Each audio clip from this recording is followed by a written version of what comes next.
Yo, I played Honkai Star Rail for a week, so you don't have to.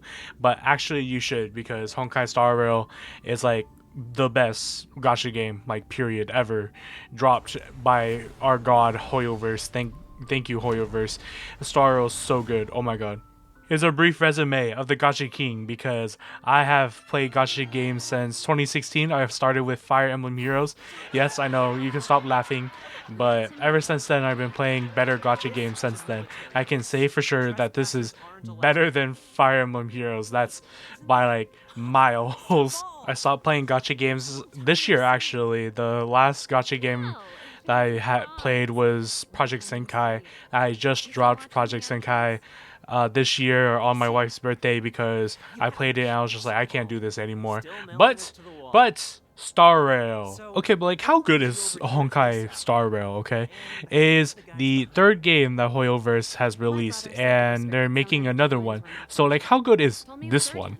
We have to talk about the gameplay because playing a gotcha game and there's no game, then there's no difference between Star Rail and a pachinko machine. Star Rail's gameplay is turn-based and it's more like a JRPG or like a traditional Final Fantasy have you, like a Final Fantasy 7 and beforehand, before they started doing more action play, like how a lot of modern JRPGs are like. So instead of Genshin Impact where it's like Breath of the Wild or say like a Tales game where it's action oriented and a very small circle, you have turn based and you take turns and big blast happens and it's like boom, it's like oh my god. I know some people don't like turn based, but I'm not some of those people. I love turn based. I'm one of those people who prefer turn based over action gameplay actually, unless we're talking about the Tales series because I feel like the Tales series does it right, but that's besides the point. So oh my god, so much better than Genshin. They learn so much. I personally think that Hoyoverse's like baby is the Honkai series, and like they're gonna like absolutely like hold this game like as their child because they hold Impact so close to their heart. The classes are relatively easy to learn. There's a lot of things that just make sense. There, you know, you have AoE, you have burst that does kind of like regular damage by adding effects and buffs, and some characters buff, some characters heal. You can't eat items in combat yet. I think that should be updated because consumables in this game are like super useless because they add waypoints. Like every new like block of area you enter is a new save anchor, and the save anchor just heals you, and consumables are really useless. So I don't know why they let you have consumables in the first place, but other than that, it's super easy to get into, and it's complicated enough where it's still deep, where it's not too basic, if that makes sense.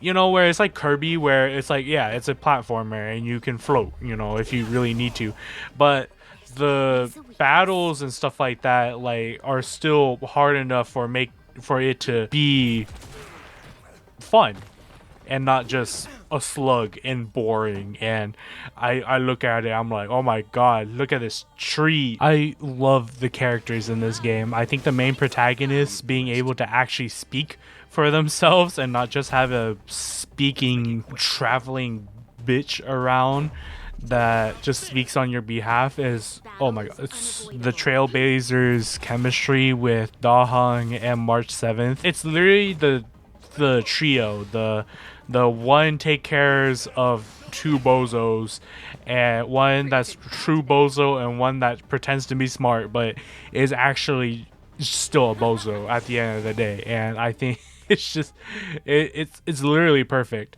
I know that I haven't actually gone to the second world yet. I believe Dahung stays behind in the train and Welts goes with you, but it's still relatively the same. You still got two bozos and one person who's trying to just keep everyone together. There's a lot of characters in this game that kind of have that character trope where it's like, oh yeah, I know where this character is going, but I mean they still pull it off well though. Like look, Sampo is just child, okay, but I I don't like Sampo as much as I do child. I despise that man that absolute whore, but Sampo is also a whore, so I guess they're the same, literally. And a lot of the characters in the first world, at least, they've been fleshed out enough where they're all memorable, and I won't forget them right when I just go into the second world, unlike a certain other game where you get finished and then you're just like, wait, who do y'all remember who the first character I met you meet in Genshin? Y'all remember? Yeah, you know, Mondstadt. Yeah, don't forget. Hey, the progress, the story. You can have very good gameplay and really good characters, but what about the main story of a JRPG? I think the story right now, I've almost completed the first world. I'm close. Through this gameplay, you can see me playing through the first world, and I can say for sure that this has a more engaging story than Genshin did. Definitely, at least in the first world, just comparing the two. I don't know about Honkai Impact the Third, their original game. I'm just glad that I can actually play this game instead of Honkai Impact the Third on PC. I don't know if y'all try to play it on Steam, but don't. For gacha games, I usually do a week commitment because for story, you can tell a story is good or not within a week. And for some gacha games, it's engaging, but when you start like kind of getting bored at the end of the week, you know, it's not a very good sign. And some games don't even have a very good story or very engaging story, so it all just kind of rides on gameplay. However, Star Rail, I committed through this entire first world, not being bored one bit. Like, there wasn't a time where I was just clicking just to fucking get out of a cutscene because I was tired of Venti talking about Devlin, and oh my god, I remember when Devlin was a good guy and now he's bad, and yeah, we have to save him because he has a thing in his head. And I call this video a week in parentheses because in reality it took me 4 weeks to get through where I am now, but I'm sure that if you play it casually enough, like maybe like 2 to 3 hours a day, then you can get to where I am relatively easy, either like ahead of me or a little bit behind me, because I am busy man, but when it comes to video games, I put down a lot of hours when I game. Okay, so I can do like a day where I do no progress, but then I do like 5 hours of progress. So at the point where I am now, I'm at a week's worth. That's why it's in parentheses.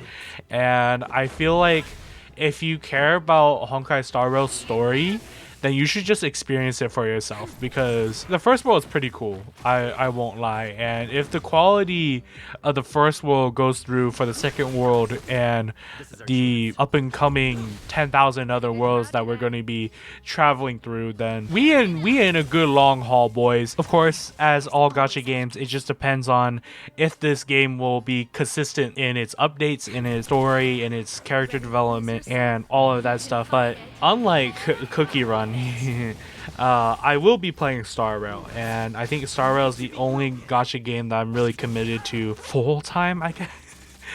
It's the only gacha game I'm playing at the moment. I don't play Project Senkai anymore, but I do keep up with it just because I like music. But for now, I gotta go see if Jing Yuan's home yet, so I'll be back. I totally forgot to mention the most important thing in a gacha game, and that's the rates. I think the rates in this game are okay. And it's sad to just say okay, because people have just gotten used to Genshin's rates being so piss poor that this one's just alright. So the 5-star warp rates, warp rates, which is essentially the wishes in this game, or the rolls, the gacha in this game, is 0.6. Recordly, the worst one I think of is Fate Goes, and that was 1% for the characters, and 0.6 for both characters and light cones. It's not the greatest, but I guess so. Take that as you will. One temple for one Jing Yuan is all I need, baby. One temple. It's not like I did 40 out of the 10 pulls. I got Bronya earlier. At least it was Bronya. Here it comes.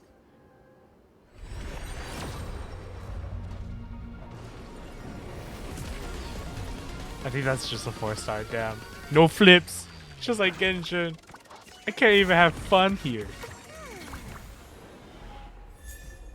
Oh, another Ting Ewing.